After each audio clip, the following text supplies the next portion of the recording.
배나TV 시청자 여러분 안녕하십니까. 네. 배나 강의 이춘근의 전쟁론 18번째 시간입니다. 오늘은 국가 차원의 스테이트 레벨 티오리죠. 그렇죠. 네. 그 중에서 국가의 경제적 속성과 전쟁에 관해서 말씀 듣도록 하겠습니다. 예, 우리가 지난 시간에 민주적 평화론이라는 그 이론을 말씀을 드렸는데, 그 민주평화론이 그러니까 국가의 정치적 속성과 전쟁의 관계를 이제 연구한 것이죠. 그런데 그 민주적 평화론보다 훨씬 그 오랜 전통을 가지고 있는 그 국가 레벨의 전쟁 이론은 그 나라의 경제 체제와 그 나라의 전쟁 행동하고 연계가 돼 있을 거다는 그런 이론들입니다.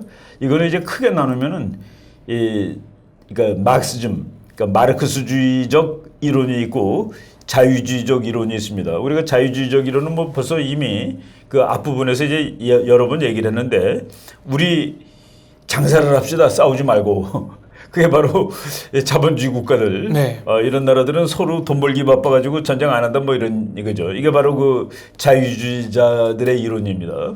그리고 또 공산주의 쪽에서는 아니다, 이게 전부 다 그 자본주의 때문에 전쟁이 나는 것이다 해가지고 이제 국가의 경제적 속성하고 전쟁은 그 크게 두 개로 나눠집니다. 그래서 오늘 이 좌파, 그러니까 마르크스주의에서 말하는 그 전쟁과 경제, 그리고 또 리버럴리즘이라고 보통 미국에서는 얘기를 하죠. 그러니까 그냥 자유주의자들이 말하는 국가의 경제적 속성과 전쟁, 이런 얘기들을 오늘 한번 좀 해보도록 하겠습니다.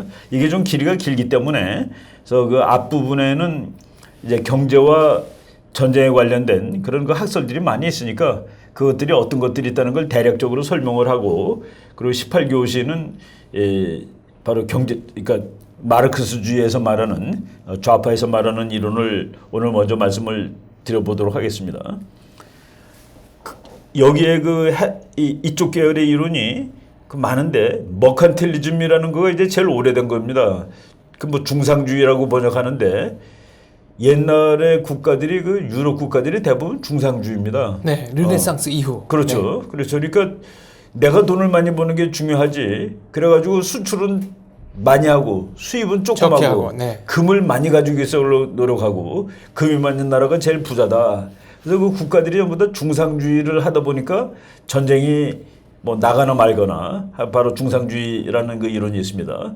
그다음에 리버럴리즘은 그냥 보통 그 우파 자유주의자들의 이론이에요. 그 영국의 맨체스터 이론이라고 우리가 앞에서 나왔습니다. 맨체스터는 영국의 상당히 그 공업이 발전한 도시를 상징하는데, 그 영국이 맨체스터 때문에 이제 상업이 발전하고, 그래서 자유무역을 하게 되고, 자유무역은 국제평화를 가져온다라는 그런 계열의 이론이 자유주의라고. 작은 정부, 개인의 자유의 그렇죠. 극대화. 그렇죠. 네. 그다음에 이제 마르크시스트 이론, 그 이제 디펜던트 티어리라는 거가 또 최근에 중요한 이론인데, 종속 이론. 종속 네. 이론. 이거는 하여간 그 조그만 나라들이, 약한 나라들이 세계 자본주의 체제에 끼면 낄수록 그 자본주의 핵심 국가인 미국, 영국, 일본 이런 나라한테 종속당하고, 그래서 이제 자기네들이 벌어야 될 돈을 전부 다 그 선진 핵심 국가들한테 뺏긴다는 그런 이론이죠. 거기서 이제 국제적인 갈등이 야기된다. 그다음에 Theory of Imperialism, 제국주의 이론. 제국주의 이론. 이것이 바로 좌파의 그 대표 이론인데, 이거를 맨 처음에 만든 사람은 또 좌파는 아니에요. 그 영국의 존 홉슨이라는 학자가 제일 먼저 이 제국주의 이론을 썼고, 바로 그 제국주의 이론을, 그 존 A 홉슨이라는 사람의 제국주의 이론을 레닌이 보고서 그 책을 읽고 감동받았습니다. 그래서 그 레닌 책 맨 앞에 보면은 우리가 제국주의 이론 그러면 레닌의 책으로 치는데, 자기가 홉슨의 그 제국주의의 영향을 많이 받았다는 것을 그 서문에서 얘기하죠. 근데 레닌 앤드 콘플릭트 티어리, 그러니까 제국주의 이론 말고 레닌이 보는 그 사회주의 국가들 또는 자본주의 국가들, 그런 나라들의 그 전쟁, 분쟁 이론입니다. 그리고 또 다른 파트가, 이것도 한 1980년에 아주 그 대히트를 쳤던 그런 이론인데, 캐피탈리스트 월드 이코노미라는 그런 이 학파가 있습니다. 뭐냐면은 이 사람들은 그 국가를 보는 게 아니라 세계를 자본주의 체제, 그래서 세계는 하나다라고 보는 것이죠. 여기 L이 하나 빠진 거네요. 그렇습니까? 네. 월드. L이 하나 빠졌군요. 워드가 되네. 네. 캐피탈리스트 월드 이코노미. 그러니까 그 자유세계, 그러니까 자본주의 세계 이런. 자본주의 세계, 그러니까 이 경제. 사람들을 세계 체제론이라고도 얘기합니다. 네. 이것도 그 주로 좌파적인 영향을 받았죠. 그다음에 글로벌 파이낸셜 크라이시스, 이거 뭐 2008년에 그 나타난 그런 그 경제 위기, 또 2008년이 아니라 1929년에 경제 공황, 이런 데다 초점을 맞춰가지고 자본주의 사회에서 그 공황 같은 것들은 그 주기적으로 발생하고 공황을 해결하기 위해서 전쟁이 난다라는 그런 이론도 있습니다. 그냥 뭐 이것은 그냥 쉽게 얘기해서 이런 것들을 다 뭉뚱그려서 공부하는 국제정치학자들을 우리가 그 인터내셔널 폴리티컬 이코노미라고 이렇게 얘기를 합니다. 그래서 영어로 IPE라고 쓰는데 네. 우리 공부할 때 보면은 당신은 전공이 뭐요? 그러면은 교수가 나는 IPE가 전공이야. 그렇게 얘기합니다. 그러니까 인터내셔널 폴리티컬 이코노미. 그러니까 국제 정치 경제론이 내 전공이지. 뭐 이렇게 얘기하고, 또 어떤 사람은 뭐 나는 전쟁이 전공이야.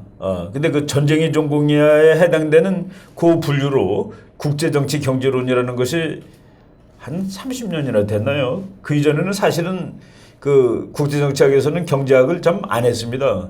왜 안 했냐 하면은 국제 정치에서 그 제일 아주 그 도미넌트 파라다임, 국제 정치학은 이렇게 보면 다 되는 거야 라는 그 이론을 현실주의라고 그러는데, 현실주의는 국가 이익은 힘은 군사력, 그리고 경제력은 거기다 종속되는 거야 라는 그 이 세상을 그렇게 보는 관점이 워낙 그 막강했기 때문에 경제를 중요시하는 것들이 이제 그 좀 작았습니다. 그런데 그러다가 그래도 그 현실주의 국제정치학으로 설명되지 못하는 부분들이 있다. 그래가지고 경제적인 요인을 공부하지 않을 수 없다라는 그 무브먼트가 1970년 그 무렵쯤 됩니다. 그래서 그 이후에 그 미국 학자들이 뭐 경제적인 측면을 국제정치할 때 반드시 해야 된다 해가지고 IPE, International Political Economy라는 것이 국제정치의 큰 연구 분야, 한 뭐 4개 중에 하나라고 볼 수 있습니다. 4개 중에 하나라고 얘기를 하면은 그러니까 국제정치 공부하는 사람들이 전공이 외교정책론, 그리고 국제분쟁론, 저는 국제분쟁 쪽 전공입니다. 네. 그리고 IPE, 그리고 외교사, 뭐 그리고 뭐 또 저 한번 국제기구 뭐 이런 식으로 쪼개지는데 IPE는 이제 국제정치의 한 연구 분야로 이제 완전히 확립이 됐죠.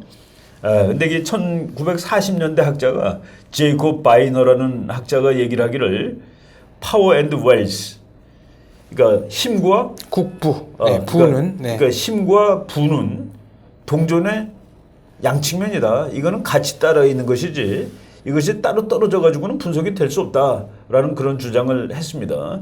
그럼에도 불구하고 1940년대 그때는 워낙 그 현실주의가 이 막강한 이론이 되고 경제가 이렇게 그 큰 영향을 못 미쳤었습니다. 그러다가 이제 제이콥 바이너 같은 사람, 물론 이 책은 1940년대 책이지만은 그것이 이제 다시 살아난 것이, 그리고 유럽은 원래 미국은 그 국제정치학 그러면은 경제가 많이 빠졌는데 유럽의 국제정치학은 경제가 반드시 껴 있었습니다.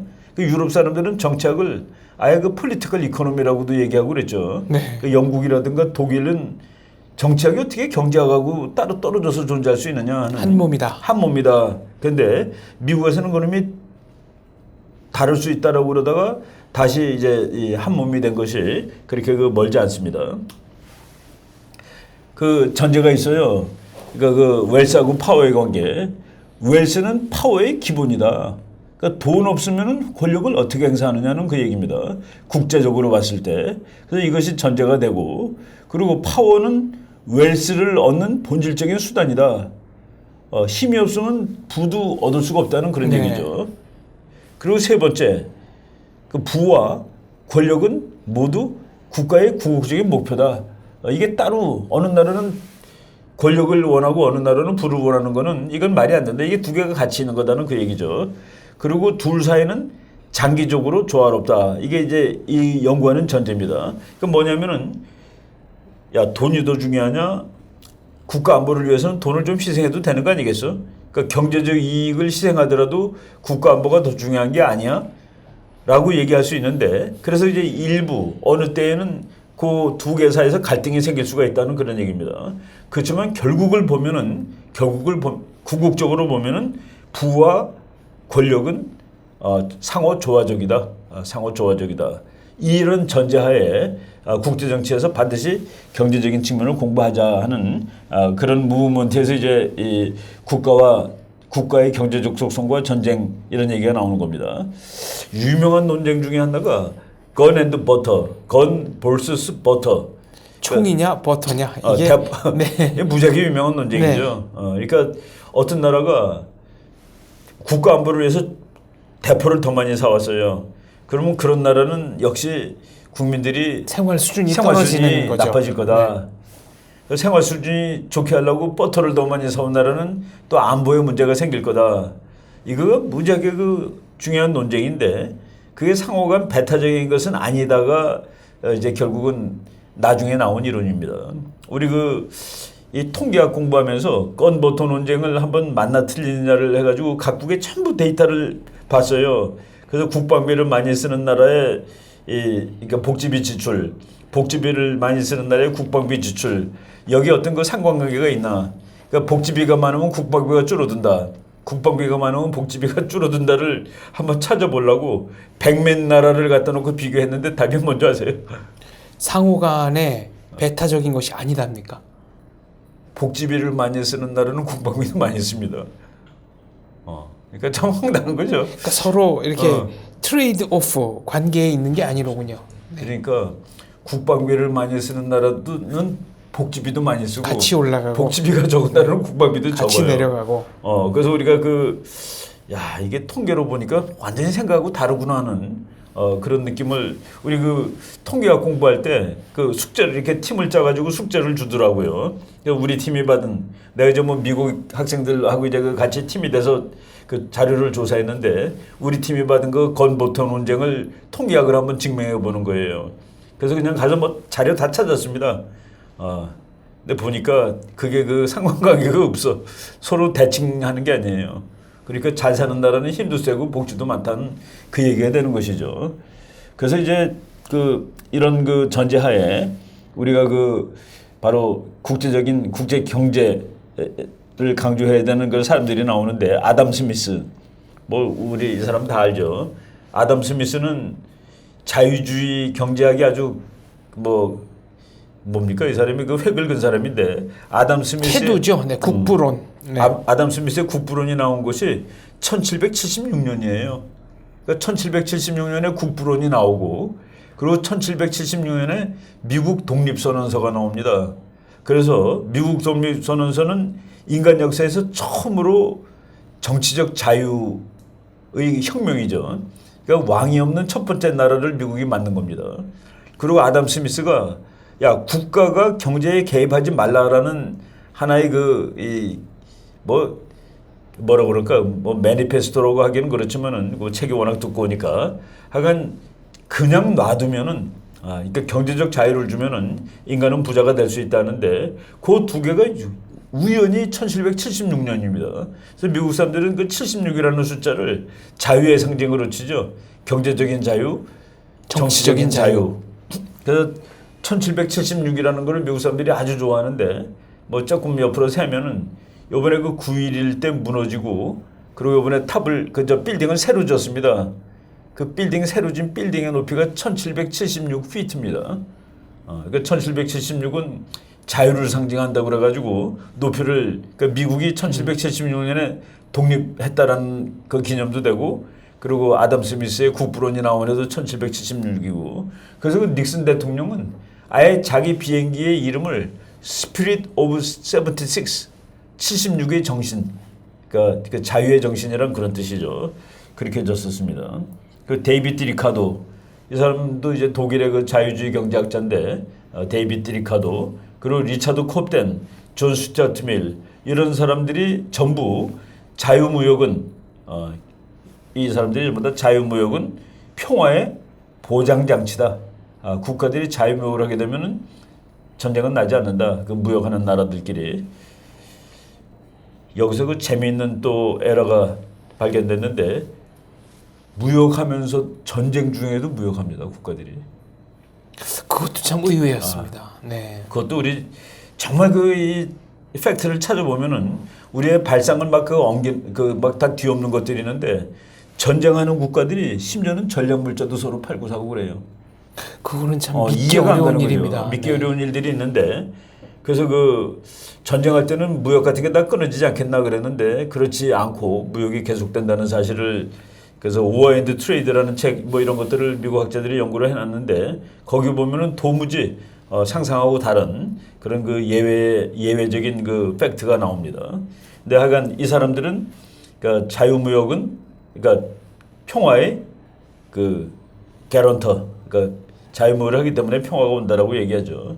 근데 사실 거꾸로 우리가 그 논리적으로만 보면은 무역하다 보면은 장사하다 보면 싸움 나잖아요. 네. 그래서 무역 거래가 많은 나라일수록 싸움할 확률도 높아진다라는 그 가설도 있습니다.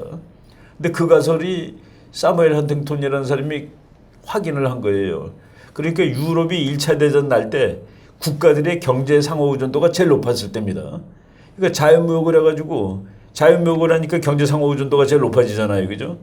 근데 그것이 제일 높았을 때 전쟁이 나는 건 또 뭐냐라는 서로 이해관계가 충돌하는 범위가 그렇죠. 넓어지는 거죠. 그렇죠. 자유무역을 하게 되는 나라는 이해관계도 충돌한다는 그 얘기입니다. 그러니까 충돌하니까 전쟁을 하는 거지. 그래서 이거는 참 그 뭐 양쪽이 다 맞는 리버럴 스쿨 이제 자유무역은 평화를 보장한다. 그러니까 맨체스터 정신 또 뭐 싸우지 맙시다 장사를 하고 이런 것들이 이제 리버럴 스쿨이라고 그러고 또 클래시컬 스쿨이라고도 얘기를 합니다.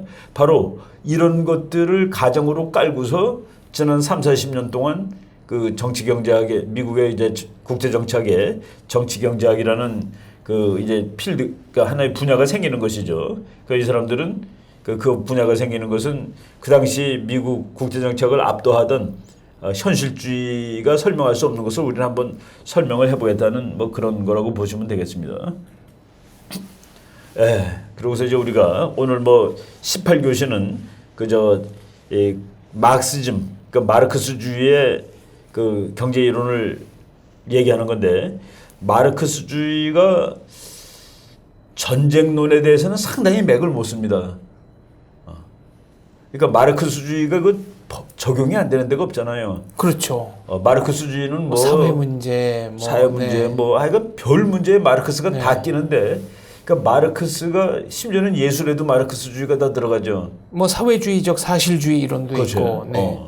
근데 마르크스주의가 아마도 제일 맥을 못 쓰는 분야를 하나 찾으러 그러면은 전쟁론입니다. 왜 그럴까요? 그것도 아주 참 그러니까 마르크스가 살았던 시대가 전쟁하고 관계없는 시대를 살았습니다. 일단은. 그래서 하여간 마르크스주의는 전쟁론에서는 상당히 맥을 못 써요.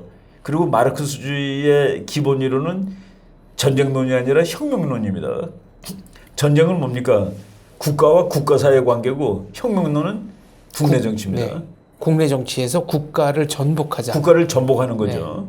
근데 전쟁론은 국가끼리 싸우는 거고 그러다 보니까 마르크스주의의 그 본질은 전쟁 쪽하고는 관계가 없습니다. 그리고 우리가 이제 항상 얘기하듯이 1815년 그러니까 나폴레옹 전쟁이 끝나고 그리고 1914년 1차 대전이 터질 때까지를 유럽 역사에서 가장 평화로운 시대로 봅니다. 긴 평화의 시대. 그러니까 100년 동안이 그 사이에 무슨 조그만 전쟁들이 있긴 있어요. 그 뭐 잭슨 전쟁, 보불 전쟁 같은 전쟁도 있지만은 그 다른 때에 비하면은 1816년 그러니까 나폴레옹 전쟁 끝난 다음에서부터 1차 대전이 터지는 1914년까지 꼭 100년입니다.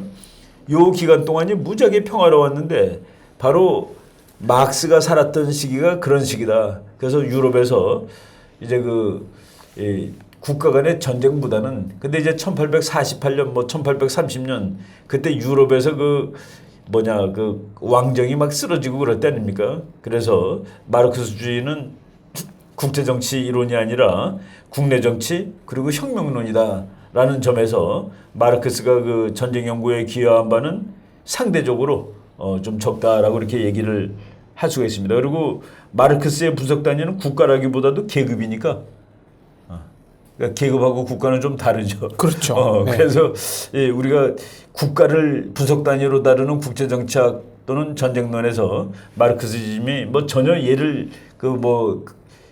영향을 못 미쳤다는 것은 아니고 상대적으로 영향이 적었다라고 얘기합니다. 그런데도 불구하고 오늘날 우리가 또 이 마르크스주의를 강의하는 이유는 이게 지금도 소련이 붕괴된 이후에도 세계 수많은 그 학자들의 국제정치 분석을 하는데 마르크시즘이 영향을 미치고 있습니다. 그래서 바로 그런 의미에서 특히 뭐 북한이 바로 우리 북한도 네. 이 마르크스주의에 의해서 세상을 보니까 그래서 우리가 이 이론이 맞다 틀리다를 떠나서 수많은 사람들이 그 틀을 가지고 세상을 보니까 우리도 그런 것을 한번 볼 필요가 있겠다라고 이렇게 뭐 해서 소개를 하는 겁니다. 제가 이걸 준비하면서 그 옛날에 우리 그 이상호 교수님이 쓴 국제정치 이론이라는 책에 보니까 제국주의 전쟁론이라는 그 챕터가 하나 들어가 있더라고요. 네. 그래서 다시 이제 뭐 옛날에 뭐 다 봤는데 또 다시 이렇게 읽어보니까 그런 말이 있어요. 이 이론이 맞냐 틀리냐를 차치하고라도 이 이론으로 세상을 보는 사람이 아주 많다는 측면에서 이 이론을 소개하기로 한다 해가지고 뭐 한 챕터로 이렇게 집어넣은 것을 봤습니다. 그래서 그 막시즘 앤드 인터내셔널 릴레이션스라는 책도 나왔습니다. 책도 나오고 우리나라 말로 번역도 돼 있어요. 막시즘과 국제관계. 막시즘 앤드 인터내셔널 릴레이션스 해가지고 우리나라 그 번역이 그 성균관대학교 교수님이 번역을 한 책인데 번역 나온 지 한 20여 년 됐죠. 하여간 그 마르크스주의 국제관계론 해가지고 나왔는데 하여간 그 시대별로 마르크스가 살았던 시대는 전쟁의 시대라기보다 그래서 우리가 그 외교사를 1816년부터 하는데 그때는 외교의 황금기입니다. 전쟁의 황금기가 아니라 그래서 그때 살았던 거 그러니까 역시 그 학문도 본인이 살았던 시대를 뛰어넘기가 참 어려운 그렇죠. 거로군요. 그 막스는 뭐 사실 어마어마한 천재인데 네. 그죠? 그 사람도 그 평화의 시대에 전쟁이 자기의 그 중요한 관심이 아닙니다. 특히 막스는 전쟁 얘기가 별로 없어요. 이제 전쟁 얘기를 막시스트가 전쟁 얘기를 해가지고 그 막시즘이 전쟁에 기여한 바가 하나도 없는데 하나도 없는 것은 아닌데 전쟁 연구에 마르크스는 아니다는 얘기입니다. 그래서 그 마르크스 주의자 중에서 전쟁에 영향을 미친 사람들 뭐 이렇게 학자들 이름이 몇 명 나오는데 그러니까 마르크스주의 이론으로 전쟁 및 국제 정치를 체계적으로 분석하기 시작한 최초 이론가는 마르크스가 아니라 레닌 등등이다. 근데 레닌 외에 루돌프 힐퍼딩이라는 그 독일 학자죠. 그리고 로자 룩셈부르크라는 이 사람은 여자죠. 독일 사회주의. 네. 그다음에 레닌. 요 사람들이 막시즘의 그 전쟁론을 연구한 사람들입니다. 그리고 요 사람들한테 영향을 준 것은 칼 막스라기보다도 아까 얘기했듯이 존 홉슨이라는 영국의 영국의 사회학자인데 이 사람은 그 보호 전쟁을 보고 야, 이런 전쟁을 왜 하냐? 이게 다 제국주의자들이 하는 전쟁인데 남아프리카에서 남아프리카에서 네. 이거 다이아몬드 장사꾼들이 하는 전쟁 아니야? 네. 그리고 왜 전쟁이 이렇게 처절하고 그래서 이 사람은 원래는 그 자유주의적인 학자인데 상당히 그 영국이 이렇게 싸움하는 걸 보고 거기에 이제 반론을 그러니까 이 사람이 그렇다고 좌파는 아닙니다. 그렇지만은 이런 전쟁은 도무지 할 필요가 없었던 거야. 그래서 이 존 홉슨이 제국주의론이라는 책을 썼는데 그 책은 우리말로도 번역에 다 나와 있습니다. 한 20-30년 다 넘은 책들인데 이 사람은 제국주의는 정책의 실패 결과로 나오는 것이지 이걸 꼭 저절로 되는 것은 아니다. 이건 잘못한 거다. 잘못된 정책이다라고 얘기를 했죠. 근데 이 책을 읽고서 레닌 같은 사람들은 이게 자본주의의 고유한 것이구나. 네. 라고 이제 생각을 하고 그리고 이제 그 제국주의를 이거 우리말로 번역된 겁니다. 이렇게 보이면 잘 비추지나요? 이 제국주의 뭐 여러 개 번역판이 나왔는데 그리고 그 중국 이 책들이 요거는 뭐 제국주의 고책은 아닌데 요것도 한번 이렇게 네, 보겠습니다. Lenin on War and Peace. 네. 이 책 우리 뭐 장 박사님도 그 영국에서 뭐 이런 책들 많이 봤다고 그러는데 이거 미국에서 막 가면 헌책방 가면 그냥 주는 책입니다. 50펜스, 30펜스. 네. 나도 이런 책 많이 샀었는데 뭐 워낙 돈이 싸니까 이게 그 중국에서 출판한 겁니다. 그러니까 옛날로 치면 중공이죠. 그러니까 뭐 이렇게 레닌 사진도 있고 Printed in the People's Republic of China. 네, 아예 네, 중공. 중공에서 찍었다고. 그러니까 이거는 지금 중국이 개혁 개방하기 전입니다. 네. 그러니까 1966년 판이니까 이게 한 50년 된 책이네요, 거의. 그죠? 이런 것들이 그냥 미국 뭐 도서관 이런 데 그냥 질비하게 이게 그러니까 얘네들이 프로파간다예요. 그죠? 뭐 선전선동 선전선동으로 네. 뭐 책도 이렇게 뭐 잘 만들지도 않았어요. 그냥 막 찍어가지고 서양 미국 대학생들이 이거 읽으라고 막 돌린 책인데 여기에 이 제국주의론 이거 뭐 우리 한국 학생들 미국 유학 가가지고 다 주순 책입니다. 돈 주고 안 사도 될 정도로 한 뭐 선전용으로. 네. 그러니까 그 이상호 교수님도 그러니까 이거를 인용했더라고요. 저도 어디 있는데 어제 찾아보니까 그 제국주의는 안 보이더라고. 어디 보이지 않는데 꽂혀 있을 겁니다. 하여간 이런 그러니까 제국주의론이 나와서 좌파학자, 그러니까 뭐 좌파라고 그러니까 좀 그런데 마르크시즘 학자들이 전쟁 연구에 기여를 했다 하는 얘기입니다. 그 논리가 어떻게 되는지 뭐 한번 보죠. 그러니까 레닌은 모든 국제 분쟁은 자본주의적 경제 체제의 내적인 동태, 인터널 다이나믹에서 연원할 수밖에 없다. 그러니까 그 자본주의는 결국은 전쟁으로 가게 돼 있다 구조적으로. 자체 모순 때문에 스스로 붕괴하기 그렇죠. 때문에 그 붕괴를 막기 위해서 그렇죠. 팽창, 전쟁 그렇죠. 이런 걸 택할 수밖에 없다는 그렇죠. 거죠. 그러니까 이거는 결정론입니다. 그러니까 이제 공산주의론이 결정론 아니에요. 거기서는 뭐 그냥 그렇게 가게 돼 있는 거야. 네. 라고 이제 역사의 발전 단계는 정해져 그렇죠. 있다. 정해져 있다라고 보는 것이죠. 그 자본주의 체제 그 자체는 자급자족적이지 못하며 궁극적으로 경제 침체 붕괴의 길을 걸을 수밖에 없다. 이것도 또 좀 그래요. 하여간 뭐 이 사람들이 주장하는 거니까 뭐 일단 받아들이고 한번 봅시다. 그런데 자본주의 체제가 자급자족이 아니고 궁극적으로 침체하고 붕괴하는데 이거를 막기 위해서 즉 이를 회피하기 위해서 자본주의 경제 체제는 외부를 향한 확장을 추구하지 않을 수 없다. 그러니까 자본주의 체제는 그냥 놔두면 망하니까 네. 그래서 망하지 않으려고 나간다. 그래서 외부로의 확장이란 바로 마르크스주의자들이 말하는 제국주의를 말한다. 그러니까 자본주의가 이제 외부로 나가는. 근데 이 사람들은 모든 자본주의가 다 외국으로 나가는 건 아닙니다. 단계에 따라서 이게 아주 성숙하고 고도화가 되어지 나가는 거예요. 그러니까 그 미성숙한 자본주의는 안 나가는 거죠. 그러나 이제 제국주의는 마르크스주의에 고유한 것은 아니며 제국주의 원인에 관해서도 다양한 설명이 존재한다. 여기서 이제 이 사람들이 너무나 단언적으로 제국주의는 곧 전쟁 그랬는데 그러면은 그러니까 자본주의가 어느 정도 발전해서 제국주의가 되고 제국주의는 전쟁으로 간다고 그러는데 그러면 옛날에 일어난 전쟁이 설명이 참 안 되죠. 그렇죠. 네. 그건 자본주의 제국주의도 아닌데 전쟁이 왜 났을까는 그런 이제 한계점에 봉착은 합니다. 그러니까 마르크스 레닌주의는 제국주의 원흉 그리고 침략적 자본주의 원흉으로 단정된 미국의 외교 정책 및 국제적 군사 개입 정책을 설명하기 위해 여러 가지 다양한 아류의 이론들도 많이 생산해내었다. 그리고 또 우리나라에도 1980년대 한국의 학계 및 지식인 사이에서도 이 부류의 이론은 큰 영향을 발휘했었고 이 이론의 추장자도 많이 늘었다.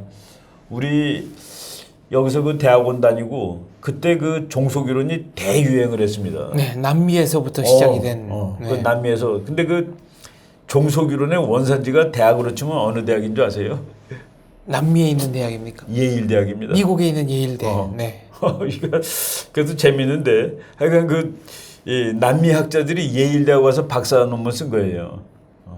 그래서 우리들이 그 공부하면서 야 이게 미제냐 남미제냐가 좀 궁금하다고서 남미 학자들이 미국 와서 그 논문 썼으니까 그리고 그 미국이 아니라 세계에서 남미 연구의 총본산이 텍사스 대학입니다.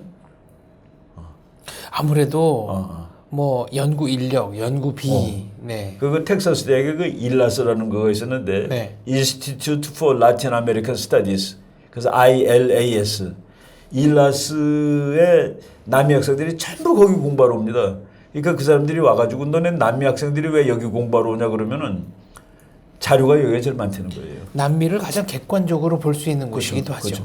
그래서 그 우리 텍사스 대학에서 그 남미 전공하는 교수들도 많고 그 사람들이 한데 하여간 이 디펜던스 이론의 원산지가 예일 대학입니다. 그래서 이제 남미 학자들에 의해 제기되어 1970년대를 풍미했던 종속 이론 그리고 1980년대 세계 체조론 이런 것들이 전부 다 그 마르크스의 파라다임을 따르는 그 마르크스의 아류인데 하여간 뭐 이 전체 틀로 마르크스주의를 따르고 있습니다.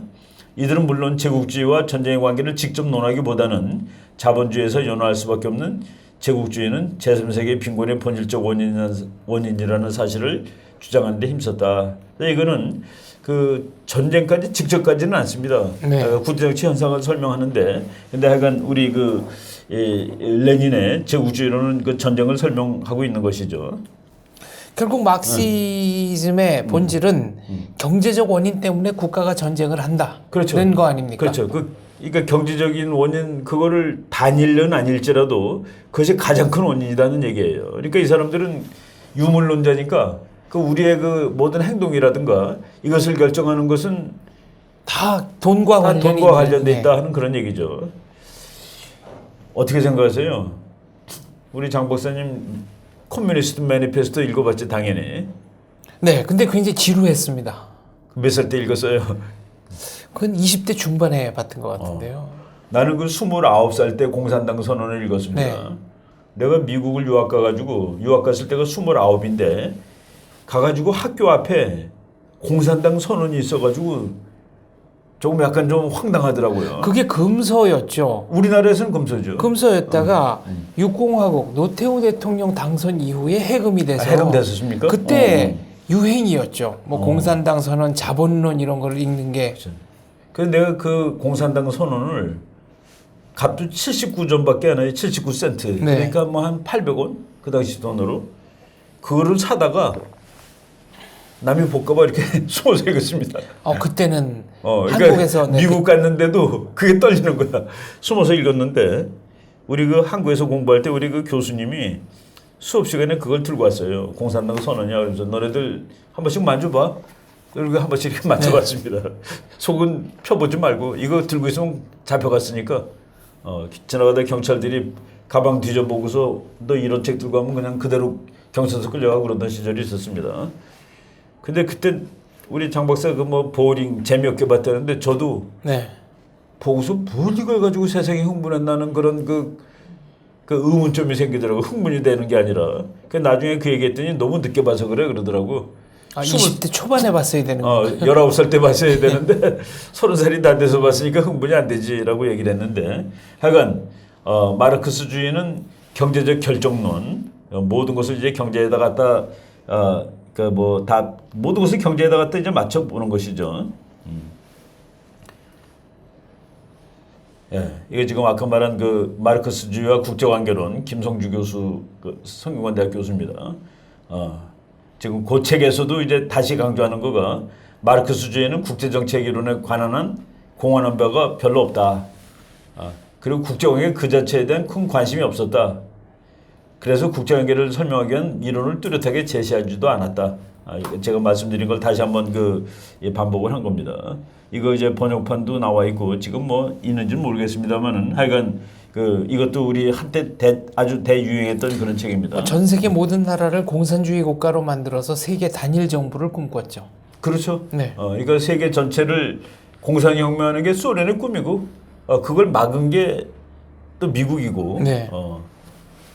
그 싸움이 한반도에서는 또 조그만 형태로 나타난 것이죠. 지금 그 싸움이 세계에서는 다 끝났는데 한국에서는 아직 안 끝나고 이게 이제 공산주의론이 가장 처참하게 무너지는 거는 중국이 1978년에 이거 개방하면서 무너집니다. 개방하면서 무너지는데 그때 중국에서도 이제 논란이 많죠. 야, 이 이론을 버리면 어떡하냐. 이 공산주의라는 네. 이상을. 근데 그때 등소평, 덩샤오핑 등소평이 야, 지금 무슨 소리 하냐. 사회주의고 뭐고 먹고 살아야 되는 거 아니야. 그래서 그 사람이 논문을 하나 쓰는데 논문 제목이 참 기가 막힙니다. 흑묘, 백묘, 네. 론. 쥐 잘 잡는 고양이가 최고지. 그렇죠. 아니 네. 고양이가 쥐를 잡는데 색깔이 무슨 관계가 있냐? 검은 고양이든 흰 고양이든 쥐를 잘 잡으면 되고. 그리고 등소평이 직접 한 말 중에 누구든 부자가 되고 싶은 사람은 빨리 부자가 되라고 그랬습니다. 이게 사회주의 국가에서는 도무지 말이 안 되는 얘기인데 그런 얘기가 이제 참 등소평이 중국 전역을 둘러본 이른바 남순 남순강화라는 거 네, 이후에 그렇죠. 그래갖고 그 중국이 완전히 개혁 개방을 하고 그리고 중국이라는 나라는 오랫동안 그 전통적으로 자본주의 국가입니다. 장사하는 사람들의 나라예요. 네. 그게 이제 몇십 년 동안 공산주의에 갇혀 있다가 그래서 이제 연희가 폭발을 하는 겁니다. 뭐 폭발을 하다가 보면 너무 그 과도한 폭발도 있었지만은 그래서 하여간 그 마르크스주의는 원래 국제 정책은 아니었다는 그런 얘기를 하고 그 이유는 아까도 다 얘기했지만은 네. 마르크스 시대가 유럽 역사상 가장 평화로운 시대. 마르크스는 죽을 때 어떻게 죽었는지 아시죠? 소개 좀 해주십시오. 도서관에서 공부하다가 죽었습니다. 네. 대형 박물관. 대형 박물관에서 도서관에서 공부하다 죽은 것이 학자로서는 최고지. 이 사람은 뭐 학자로서는 정말 네. 사실 괜찮죠. 그때는 영국의 국립도서관이 대형 박물관 안에 있었기 때문에 네. 그 방도 그렇죠. 지금 남아 있어요. 매일 거기 가서 공부하고 그랬기 때문에 네. 무덤도 영국에 있고. 네. 그래서 하여간 뭐 막스는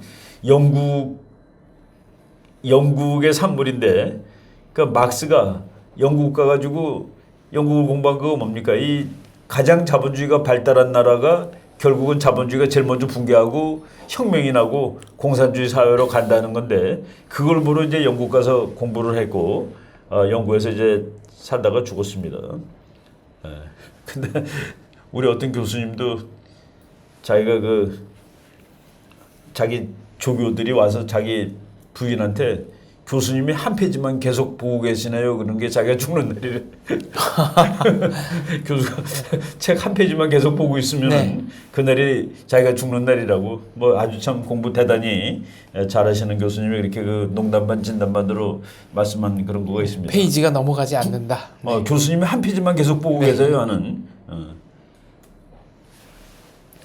그 시대 유럽에 그 칼막스가 살았던 시대가 우리가 다시 한번 보면은 1818년부터 1883년입니다. 네. 그러니까 1818년이니까 바로 나폴레옹 전쟁 끝난 다음에 2년 있다가 태어난 것이고 1880년 3년까지 살았으니까 요 사이에 뭐 그냥 큰 전쟁이라고는 보불 전쟁 정도, 네. 뭐 크리미아 전쟁 정도가 있었는데 그거는 그 유럽 역사에서 보면은 그렇게 그 엄청난 대전쟁은 아닙니다. 국제전이기는 하지만. 그래, 국제전이긴 하지만은 그래서 이 사람들이 별로 이렇게 전쟁에 대해서 큰 관심이 없었고 오히려 그 국내 정치 그 이제 무슨 그때 러시아 같은 경우도 엉망이죠. 그러니까 그 가난한 사람은 너무 가난하고 또 귀족들은 너무 또 잘 살고 그래서 이 사람들의 관심은 국내 혁명이다. 그래가지고 요 그 100년 동안은 그 크리미아 전쟁과 보불 전쟁이라는 두 개의 비교적 큰 전쟁을 제외하면 마르크스가 살았던 시대는 전쟁의 시대라기보다는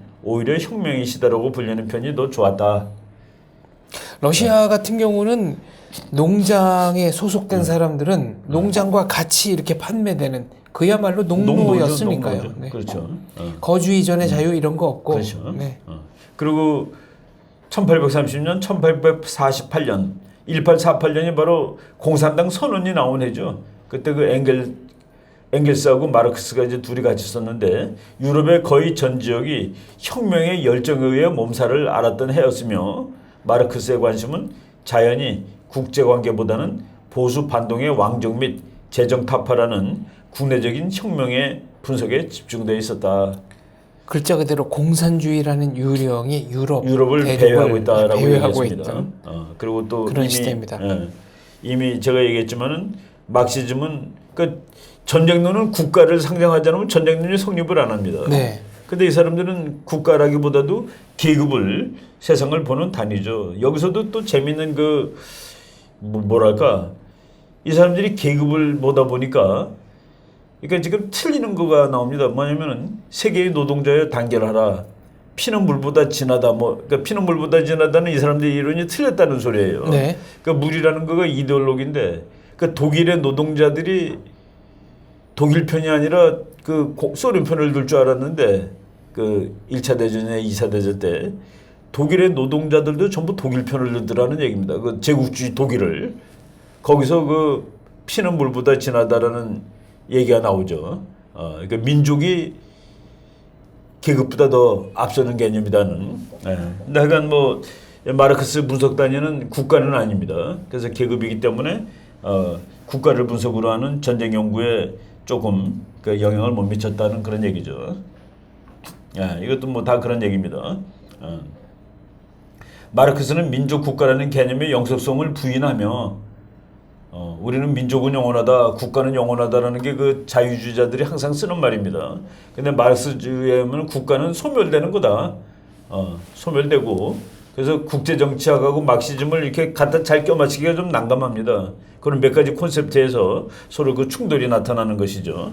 마르크시즘의 선구자들은 전쟁과 평화의 문제는 오로지 더욱 본질적인 사회 문제, 국가의 경제 및 국제 분쟁을 초월하는 문제들이 어느 정도 만족스럽게 해결된 이후에 해결 가능하다고 믿었다. 그러니까 국가가 없어지면 전쟁이 안 나는 거예요. 그러니까 그 문제가 먼저 해결되면 전쟁은 없는 거다는 바로 하여간 그래서 우리가 그 국제정치학 교과서에 막시즘과 국제정치, 막시즘과 전쟁 보면은 이런 설명이 한참 나옵니다. 걔네들은 기여를 많이 못했고 왜 기여를 하지 못했느냐는 그런 내용이 이제 많이 나오고 그래서 국제정치학이 없이 이들한테는 국제관계에 관한 사회학이 있을 뿐이다. 통렬하군요. 네. 국제관계에 대한 사회학이 있을 따름이다. 쿠발코바 크리스찬크라는 사람이 아까 말한 막시즘과 국제정치라는 아주 정말 그 교과서입니다. 그걸 쓴 사람이고. 네. 그리고 전쟁론이나 국제관계론이 그 제일 큰 나라가 미국에서 이제 그 학문이 크는데 미국이 가장 덜 막시적인 나라예요. 그것도 막시즘하고 국제정치하고 이게 많은 밀접한 관계를 없게 하는 것이죠. 히틀러 때도 막시즘의 맥을 못 썼는데 히틀러 때도 가장 인기 있는 유행하는 학문이 지정학이라서 막시즘의 맥을 못 썼습니다. 바로 그렇게 어떤 그 국가 사회의 분위기에서 막시주의가 맥을 쓰는 뭐 영향을 많이 미치는 것도 있고 그렇지 않은 것도 있는데 국제관계가 미국적인 학문이다 보니까 또 미국이 덜 막시적인 비막시즘이죠. 그래가지고 국제정치에 영향을 못 미쳤다. 그런데 그래도 국제정치에 영향을 미친 것은 레닌 때문이다. 네. 레닌이 이제 그래서 마르크시즘은 주로 레닌에 의해 국제정치학에 부분적인 학문적 기여를 하게 된다. 이제 전반적인 것이 아니라 부분적이죠. 레닌은 그 자신의 제국주의 이론을 통해 마르크시즘을 국제정치학의 영역으로 확대시켰으며 전쟁의 원인에 관한 유명한 설명을 제시하고자 시도하였다. 마르크시즘에도 이제 전쟁론이 뭐 전혀 없는 건 아닌데 이 사람들은 국가와 국가 사이의 전쟁의 원인이라기보다도 그 전쟁하는 행태, 방법 이런 쪽에 그 더 흥미가 많았던 것 같아요. 그래서 엥겔스의 별명이 장군이었답니다. 엥겔스. 그래서 그 엥겔스가 이 군사 뭐 이런 데 대한 책을 많이 썼는데 이게 왜 근데 연결이 안 되느냐 하는 거가 한 권으로 쓴 게 아니라 너무 분산이 돼 있는 거예요. 그러니까 엥겔스가 전쟁에 관한 얘기를 많이 했는데 너무 그래서 이렇게 이런 말이 나옵니다. 그러니까 엥겔스는 장군이라는 별명이 붙을 정도로 군사 및 전쟁 문제에 깊은 관심을 가졌고 또한 많은 저술을 남겼다. 그런데 마르크시즘이 전쟁 또는 군사 문제 연구에 기여한 바는 그들이 바친 노고에 비할 때 훨씬 소홀히 평가되고 있는 측면이 있다. 그 이유의 하나는 그들의 저작 가운데 막대한 양의 군사에 관한 문제가 저술되어 있지만 그것들은 너무나도 산재되어 있으며 여기저기 흩어져 있다는 겁니다. 그리고 마르크스의 기초적인 경제이론 연구소인 자본론처럼 단행본에서 쉽게 발견할 수 있는 것은 아니었기 때문이다. 그런데 이 레닌 같은 사람도 전쟁론에 대해서 무지하게 그 관심을 많이 가지고 있었는데 우리가 이 전쟁론 강의의 상당히 그 앞부분에 클라우제비츠의 전쟁론을 한번 소개한 적이 있었습니다. 네. 클라우제비츠 전쟁론을 레닌이 그걸 읽으면서 너무나 감동을 받고 읽은 거예요. 그 클라우제비츠를 읽으면서 레닌이 독후감을 썼는데 이 책에는 못 쓸 말이 한마디도 없다라고 썼습니다. 그리고 그 옆에다가 계속 뭐를 이렇게 그 노트 필기를 네. 노트 필기를 엄청나게 하면서 썼는데 그 노트 필기만 가지고 책 한 권이 나왔습니다. 그러니까 거기에 그 첫 번째 말은 뭡니까? 그 클라우제비츠의 전쟁론은 전쟁은 다른 수단에 의한 정치의 연장이다. 정치의 연장이다.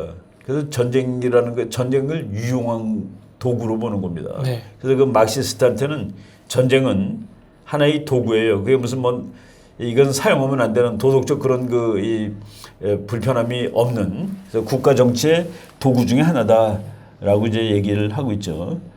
제가 이 부분은 그 갈리라는 그 영국 교수가 쓴 책에서 이제 한 건데 W.B. 갈리라고 Philosophers of War and Peace 전쟁과 평화의 철학자들 그래서 칸트, 클라우제비츠, 막스 엥겔스, 앤드 톨스토이라는 책인데 제가 이걸 옛날에 뭐 한 벌써 십몇 년, 한 20년 전에 그 번역을 한번 한 적이 있었습니다. 이 책은 뭐 이렇게 시중에 멀리 나와서 돌고 그러지는 못했어요. 이 사람들이 그 레닌이 전쟁에 대해서 깊이 연구하게 된 것은 막시즘 이론을 한 부분을 설명하기 위해서입니다. 뭐냐면은 칼 막스가 이제 영국 가서 혁명이 일어나는 걸 보러 갔는데 혁명이 안 일어나거든요. 안 일어나거든요. 네. 이게 혁명이 왜 안 일어나느냐를 연구한 결과가 사실은 그 레닌의 제국주의론입니다. 그 이게 자본주의가 발달하는데 발달하는 단계상으로 상업자본주의, 네. 산업자본주의, 그리고 금융자본주의, 그다음에 독점자본주의. 그래서 이 사람들이 이 독점자본주의가 영국쯤 되는 나라에서 나오는 겁니다. 근데 독점자본주의가 된 다음에 필연적으로 나타나는 것이 이제 바깥으로 나가는 거죠. 네. 그 제국주의인데 이 사람들은 또 제국주의도 그러니까 제국주의 때문에 그러니까 영국에서 혁명이 나야 되는데 안 났습니다. 제국주의 때문에 안 나는 거야. 그 이 사람들은 그런 말도 합니다. 그 영국의 그 자본가들한테 노동자들이 매수당했다는 그런 얘기도 나와요. 그래서 이제 그 바깥으로 나가다 보니까 이제 그 하여간 여기 그 아주 말을 노골적으로 썼죠. 지금 거기 이제 잠깐만 거꾸로 가겠습니다. 엥겔스는 소제목이 힘의 이론으로 되어 있는 반뒤링, 앤티뒤링이라는 책이죠. 제2부에서 노예제에 기반을 둔 고대 그리스 국가들에서 전쟁이 차지하는 사회학적 중요성을 강조했다. 엥겔스에 의하면 이러한 고대 국가들은 상당 수준의 잉여 가치가 산출될 수 있는 상황에 도달했으며 이러한 시점에서 쉽게 사용할 가치 있는 노동력이란 정복된 적을 노예화하는 것이었다. 바로 적을 정복하여 노예화시키는 일이 고대 그리스 국가들이 전쟁을 수행하는 고상한 목표가 되었다. 이것도 노예 잡으러 전쟁했다라는 겁니다. 네. 그러니까 노동력 그 뭐 경제 원칙에서 노동력 이게 사실 노예는 돈 안 드는 노동력이죠. 그거를 확보하기 위해서 전쟁을 해서 노예를 잡고 그래서 했다는데 지금 우리는 뭐 이거는 일부 하고 이제 레닌이 네. 영국에서 전쟁이 안 나는 그 이론을 설명했는데 여기서 그 영국 사람이 직접 설명한 거 있습니다. 영국에 세실 로즈라는 세실 로즈라는 사람이 있죠. 그 로즈 장학생 뭐 이런 것도 하고 그러는 아주 유명한 영국의 네, 귀족이자 정치가이고 네. 이 사람이 한 말이 4천만 영국 시민들이 빵을 위해 다투는 피비린내 나는 내전으로부터 구하는 길은 남아도는 인구를 안주시킬 수 있는 새로운 땅과 생산 공장 및 광산에서 생산되는 상품에 대한 새 시장을 확보하는 길뿐이다. 제국은 곧 빵과 버터의 문제다. 내전을 피하기 원한다면 당신은 제국주의자가 되어야만 한다. 그러니까 이게 바로 영국 세실 로드라는 사람이 이 사람은 제국주의자죠. 이 그림 보면은 영국 아프리카 전체를 이렇게 발로 밟고 있는데 네. 이 사람은 제국주의를 지지하고 영국 내에서 내란이 발생하지 않기 위해서는 제국주의 하지 않을 수가 없다라는 그런 주장을 한 사람입니다. 카이로에서 케이프타운까지. 그렇죠. 그렇죠. 카이로에서 케이프타운까지 이걸 다. 근데 이 사람이 우리가 말하는 로즈 장학생, 네.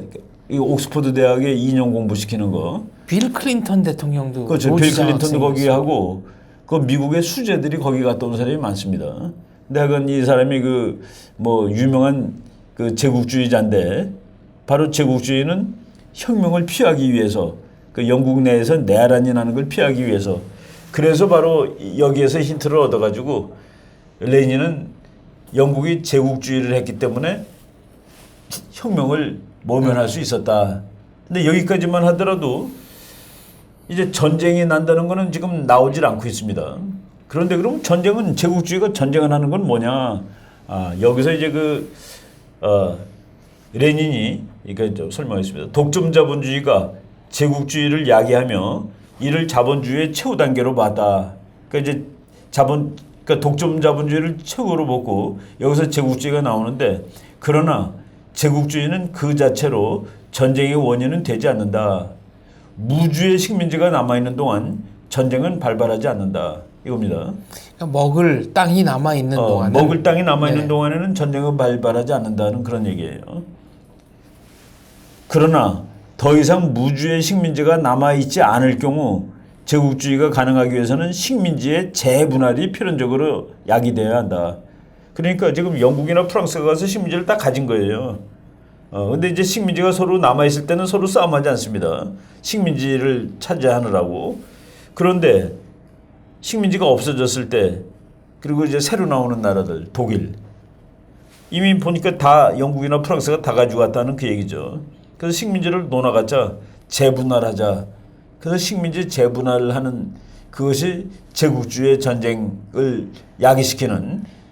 그래서 이 사람은 이런 그 1차 대전을 설명하는 거 이제 레닌의 제국주의 이론인데 그게 이제 더 이상 분배할 땅이 없다라는 것이 이제 이 전쟁의 원인이 되는 거죠. 레닌은 제1차 세계대전은 가장 완벽한 식민지 재분할을 위한 제국주의 전쟁이라고 해석하고 있다. 그 레닌의 제국주의 전쟁론은 마르크스의 필연적 혁명론이 맞지 않는 부분에 대한 설명이기도 하다. 그 영국에서는 제국주의를 했기 때문에 아까 세실 로드경의 말처럼 영국의 내란을 막기 위해서는 제국 쪽으로 갈 수밖에 없기 때문에 그래서 제국주의는 일단은 혁명을 일으키지 않았는데 결국은 그것은 자기네들끼리의 전쟁을 일으켜야 됐다는 얘기입니다. 마르크스는 영국처럼 자본주의가 고도로 발달한 고도자본주의 사회에서 혁명은 필연적으로 발생할 것이라고 예상했다. 그러나 영국에서 혁명이 야기되지 않은 이유를 설명하기 위해 레닌은 제국주의 이론을 제시한 것이다. 그러니까 그 레닌의 그러니까 마르크스의 이론을 정당화시킨 것이죠. 그리고 이 사람은 거기도 몇 가지가 더 있습니다. 그러니까 인간의 의식이 이게 우리가 노동자고 그리고 우리는 이 사회에서 피해를 받고 있다는 의식이 모든 사람한테 이제 자의식이 확립이 되면은 혁명이 나는데 근데 그 레닌은 모든 사람이 자의식이 확립되지 않는다. 그래서 엘리트들이 혁명을 일으키는 거다. 그 이론을 몇 개 바꿉니다. 그리고 칼 막스가 말한 뭐 혁명이 안 나는 그 이유를 다 설명하고 그래서 하여간 이 마르크스주의 이론을 조금 더 정교화시키는 그런 이론을 이제 만든 것인데 하여간 그 뭐 이런 데이터 같은 거를 다 썼는데 여기서 이 이론이 맞느냐 틀리냐를 할 때 그러면 앞으로 전쟁이 휘장코 나야 되는 것이죠. 그렇죠. 휘장코 나야 되는 겁니다. 이제 일단 그 제국주의에 의해서 식민지 그러니까 분할은 이제 끝이니까. 네. 그리고 식민지 더 이상 분할될 땅도 없다는 사실. 그리고 제국주의 국가들이 식민지를 해방시켰다는 사실. 네. 뭐 이 사람처럼 뭐 물론 다른 방법이 있어요. 이제는 옛날 같은 그런 제국주의가 아니라 뭐 간접 지배를 한다, 간접 지배한다 뭐 이런 다른 설명이 변형 이론이 나오고 있습니다만은 나오는 거 그런 거가 있고 또 문제는 옛날 전쟁을 설명할 수 없다는 거. 제국주의 그러니까 자본주의가 고도로 발전하기 전에 난 전쟁들 물론 아까 그 엥겔스가 노예를 잡는다는 그런 의미에서 이것도 그 완전히 자의적인 거죠.